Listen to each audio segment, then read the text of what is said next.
وَيُكَلِّمُ النَّاسَ فِي الْمَهْدِ وَكَهْلًا مِنَ الصَّالِحِينَ۔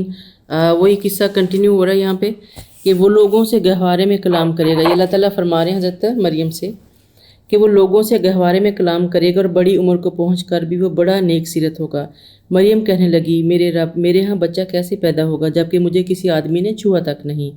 اللہ نے جواب دیا، ایسا ہی ہوگا، اللہ جو چاہتا ہے پیدا کرتا ہے، اور جب کسی کام کا فیصلہ کر لیتا ہے اسے کہتا ہے ہو جا تو وہ ہو جاتا ہے۔ اور اللہ تعالیٰ اسے کتاب و حکمت اور تورات اور انجیل کی تعلیم دے گا اور بنی اسرائیل کی طرف رسول بنا کر بھیجے گا۔ میں تمہارے رب کی طرف سے تمہارے پاس نشانیاں لایا ہوں، اور میں تمہارے سامنے مٹی سے ایک پرندے کی شکل بناتا ہوں۔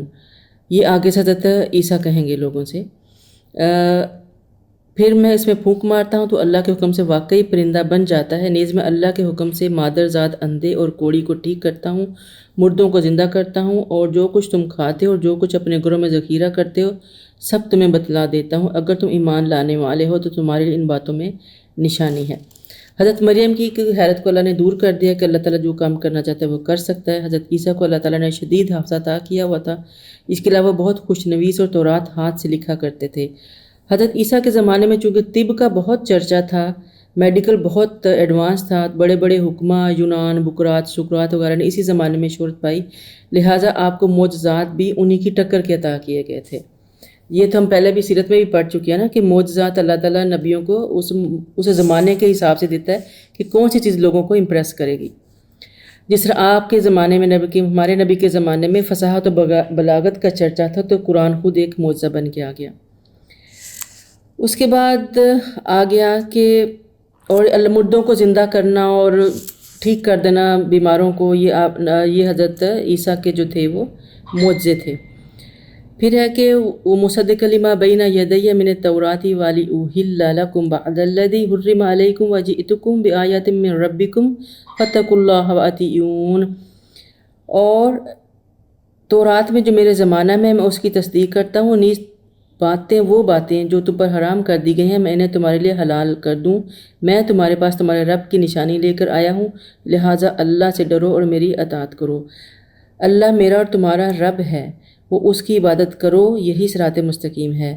فلما احس عیسیٰ منہم الکفر، پھر جب عیسیٰ کو ان کے کفر و انکار کا پتہ چل گیا تو وہ کہنے لگے، من انصاری الی اللہ، کون ہے جو اللہ کے دین میں میری مدد کرے گا۔ قال الحواریون نحن انصار اللہ، تو حواری کہنے لگے ہم اللہ کے انصار ہیں، ہم اللہ پر ایمان لاتے ہیں، اور گواہ رہنا واشہد بأننا مسلمون، کہ ہم ہی مسلمان ہیں۔ ربنا آمنا بما انزلت واتبعنا الرسول فاکتبنا مع الشاہدین، اے ہمارے رب، ہم نے مان لیا جو تو نے نازل کیا اور ہم نے رسول کی پیروی کی، لہٰذا ہمارا نام گواہی دینے والوں میں لکھ لے۔ حضرت عیسیٰ کو جب اندازہ ہو گیا کہ یہ لوگ اب میرے اتنے خلاف ہو چکے ہیں تو انہوں نے پھر لوگوں سے پوچھا کہ کون ہے جو میرا حواری بنے گا، کیونکہ وہ لوگ یہودی جو تھے وہ دلائل کے میدان میں جب مات کھا گئے تو اب وہ کھلی دشمنی پہ اتر آئے۔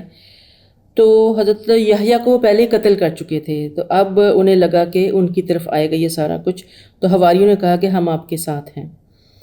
آپ نبی کریم صلی اللہ علیہ وسلم فرماتے ہیں کہ حضرت جابر سے روایت ہے کہ ہر نبی کا ایک حواری ہوتا ہے، میرا حواری زبیر رضی اللہ عنہ ہے۔ حضرت زبیر آپ کو پتہ کون تھے، ان کو نبی کریم نے اپنا حواری بولا ہے۔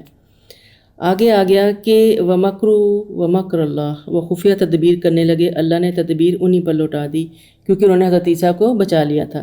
وَاللَّهُ خَيْرُ الْمَاكِرِينَ، اور جب اللہ نے فرمایا اے عیسیٰ میں تمہاری دنیا کی زندگی کو پورا کر کے تجھے اپنی طرف اٹھا لوں گا اور ان کافروں سے تجھے پاک کر دوں گا، اور جو لوگ تیری اتباع کریں گے انہیں کافروں پر یوم قیامت تک غالب رکھوں گا، بالآخر تمہیں میرے پاس آنا ہے، میں تمہارے درمیان ان باتوں کا فیصلہ کر دوں گا جن میں تم اختلاف کر رہے ہو۔ جن لوگوں نے کفر کیا انہیں انہی میں دنیا اور آخرت میں شدید سزا دوں گا، اور جو کوئی ان کی مدد کرنے والا، کوئی بھی وہاں ان کی کوئی مدد کرنے والا نہ ہوگا۔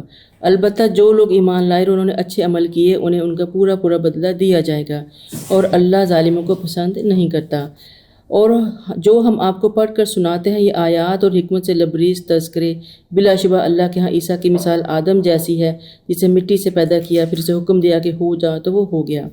تمہارے رب کی طرف سے حق آ چکا، لہٰذا اے محمد شک کرنے والوں میں سے نہ ہونا۔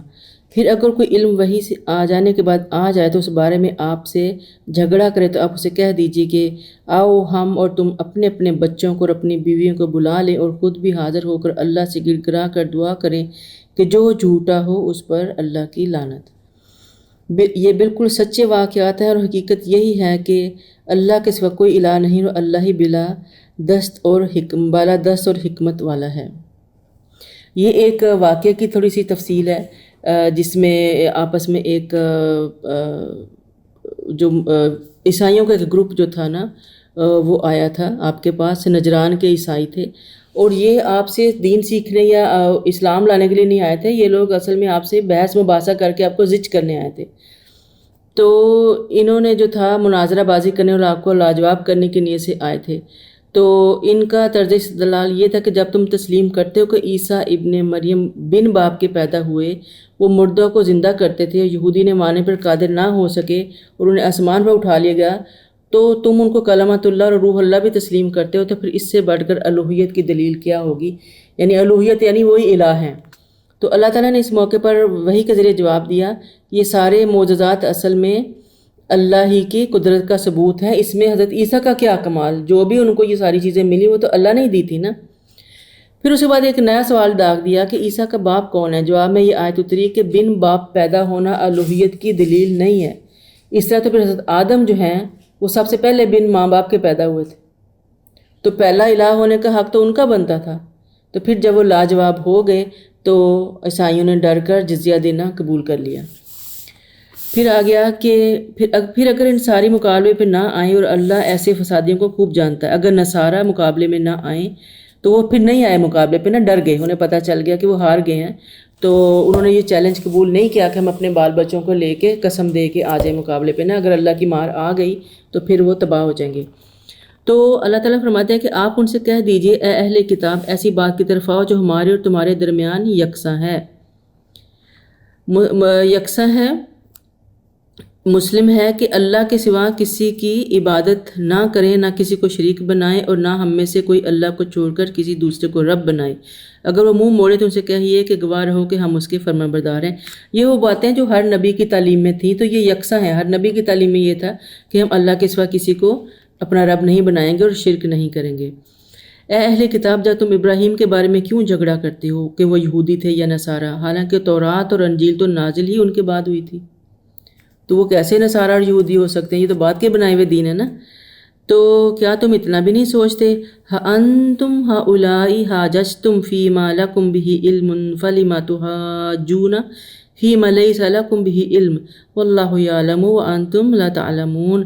اور تم وہ لوگ ہو جو ان باتوں میں جھگڑا کرتے ہو جن کا تمہیں کچھ علم ہے ہی نہیں، مگر ایسی باتوں میں کیوں جھگڑتے ہو جس کا تمہیں کچھ علم ہی نہیں؟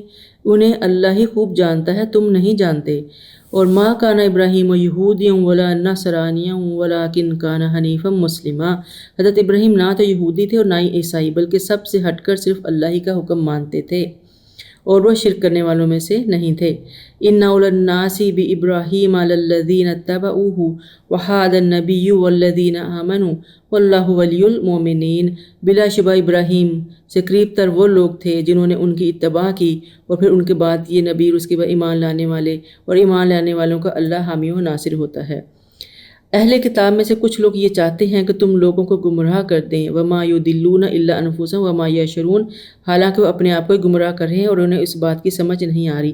اے اہل کتاب، تم اللہ تعالیٰ کی ان آیات کا کیوں انکار کرتے ہو جن کی تم خود بھی گواہی دیتے ہو؟